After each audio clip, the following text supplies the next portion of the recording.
Antes de los Juegos Olímpicos, como los conocemos hoy, como un evento deportivo mundial, las Olimpiadas nacieron en la antigua Grecia, donde se trataba de competencias similares, donde acudían atletas de las diversas ciudades-estado griegas para decidir quién era el mejor griego. Los primeros Juegos Olímpicos antiguos de los que se tiene registro datan del año 776 a.C.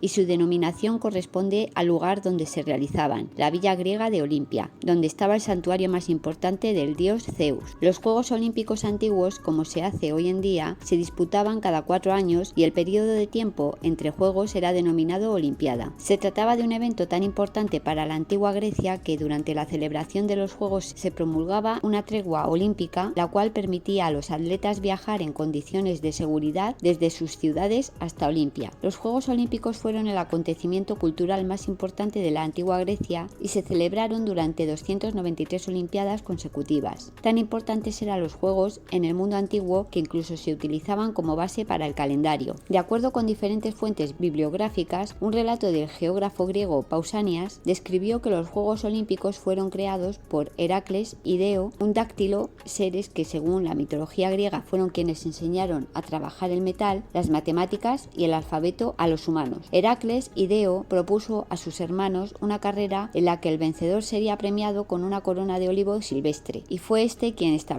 que los Juegos tuviesen lugar cada 4 años, puesto que ese era el número de hermanos que formaban los dáctilos. No obstante, existen registros que decían que habían sido fundados por Zeus tras su victoria sobre Cronos. Tal y como fuese, los Juegos Olímpicos antiguos, de los que se tienen primeros registros, se celebraron en el año 776 a.C. y contaban con participantes y espectadores de toda Grecia, incluso de fuera de ella. Al principio, los eventos deportivos se asociaban con rituales funerarios de los héroes y los caídos en batalla, como por ejemplo los juegos por protocolo descritos en la famosa epopeya griega de Homero titulada La Ilíada. El cuerpo sano y el espíritu competitivo formaban parte de la educación griega. Como en la actualidad, es posible que el recinto de Olimpia se convirtiera en una gran fiesta deportiva con multitudes de espectadores entusiasmados que se alojaban en campamentos improvisados cerca de la villa donde se podían administrar las estatuas y edificios del recinto. Se trataba de un evento deportivo donde los espectadores participaban activamente en las pruebas con su apoyo a los atletas y después de cada prueba arrojaban flores y hojas de laurel a los vencedores. Los deportistas recibían el apoyo de las gentes de donde eran originarios. Pero además los Juegos Olímpicos adquirieron con el tiempo importancia social y política, pues la participación oficial de las ciudades griegas en las ofrendas y sacrificios, así como la colaboración de los particulares en los Juegos, creaba una sensación de hermandad que daba origen a un sentimiento de pertenencia a la estructura sociopolítica superior al de la polis, que era la ciudad-estado. Los Juegos Olímpicos antiguos, pese a las similitudes con las celebraciones olímpicas de la actualidad, en realidad fueron bastante diferentes a los olímpicos modernos. Los eventos deportivos eran exclusivos para hombres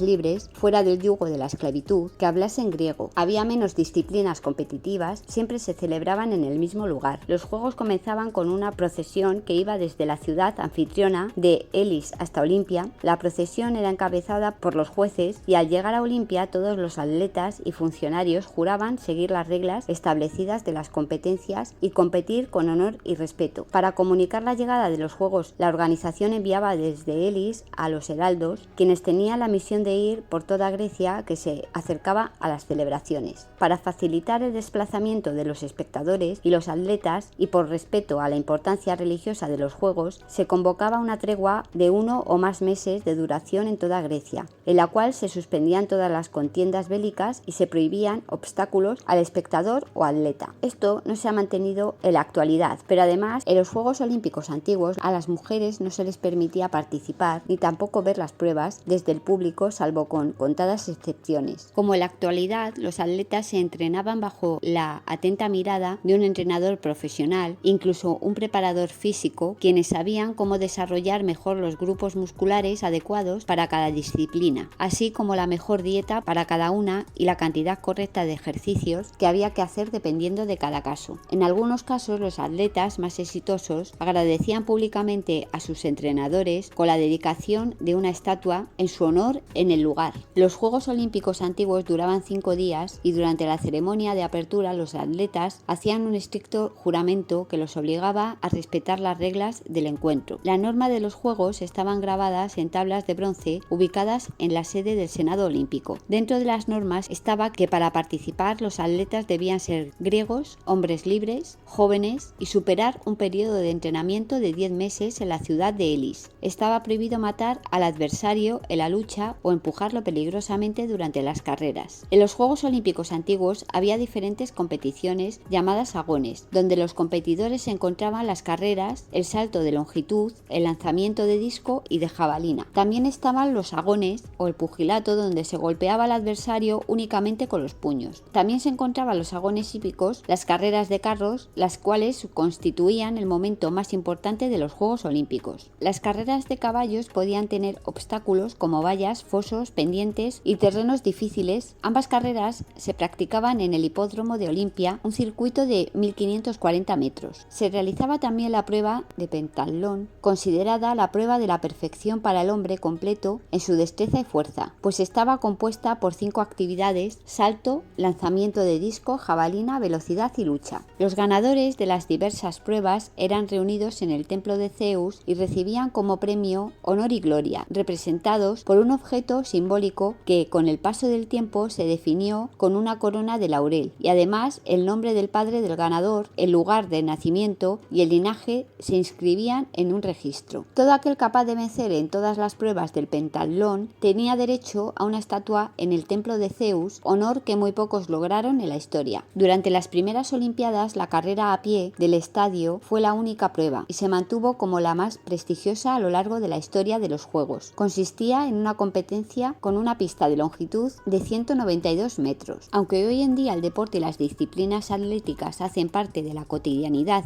en las sociedades modernas, en el pasado reciente era una práctica de poca importancia en la vida social, pues no se consideraba una práctica útil. Sin embargo, poco más de 100 años atrás, un varón francés llamado Pierre de Coubertin se dio a la tarea de recorrer países y atravesar los mares para convencer al mundo de la importancia del deporte y el espíritu competitivo, tomando como referencia las antiguas Olimpiadas griegas y su investigación en la pedagogía. Es debido al empuje de este noble francés que más de miles de millones de personas se reúnen frente a pantallas de todo el mundo cada 4 años para celebrar la humanidad en los Juegos Olímpicos. Para lograrlo, Coubertin primero tuvo que viajar a Inglaterra y Estados Unidos para dar con corrientes pedagógicas como el cristianismo muscular, que le ayudaron a estructurar la idea de que el deporte es una excelente vía para fortalecer la educación, enfocándose en el autosacrificio, la disciplina y el cuidado del cuerpo. Coubertin tuvo que luchar contra la creencia popular de aquella época, que en general opinaba todo lo contrario, por lo que se dio a la difícil tarea de divulgar estos métodos por Francia, para lo cual creó sociedades atléticas en los institutos educativos, que con el tiempo se reunieron en una federación multideportiva francesa que por aquella época no tenía mucho alcance por fuera de París, la capital francesa. Además, el pedagogo se dio a la tarea de fundar la primera revista dedicada al deporte con el fin de difundir el conocimiento deportivo. Con el tiempo logró que el gobierno francés accediera a incluirla en sus programas de la Exposición Universal de 1889. Todos sus esfuerzos, sin embargo, tuvieron resistencia en su país natal, por lo que lograr convencer a otros países también hizo parte de su perseverancia por hacerlo una parte importante de la sociedad. Para ello, Coubertin viajó por todo el mundo hablando de paz y comprensión entre los hombres, así como la unión, mezclándolo todo con la palabra deporte en sus discursos. Tras años de trabajo, logró que en la última sesión del Congreso Internacional de Educación Física, que se celebró en la Universidad Sorbona de París el 26 de junio de 1894, se instituyeran los Juegos Olímpicos. Aunque Coubertin había logrado en 1892 que la reunión de la Unión Deportiva de París se presentara la idea de restaurar los Juegos Olímpicos, esta iniciativa había fracasado miserablemente. Guiado por el entusiasmo y perseverancia de Coubertin, su idea se materializó en 1896. A estas primeras juntas, unos 750.000 espectadores presenciaron en el estadio Panathinaikos de Atenas los primeros Juegos Olímpicos de la nueva era, con la participación de 241 atletas de 14 naciones. Los Juegos Olímpicos antiguos desaparecieron como parte de las reformas sociales que ocurren con el paso de los siglos, producto de la comunión del cambio de tradiciones religiosas y la política. Así, los últimos Juegos Olímpicos de la antigüedad se celebraron en el año 393 después de Cristo, casi 12 siglos después de su inicio, una vez llegó al mundo el cristianismo. De esta manera, después de la adopción del cristianismo como religión oficial del Imperio Romano, con el edicto Edicto de Tesalónica, el emperador Teodosio prohibió toda celebración pagana, incluidos los Juegos Olímpicos.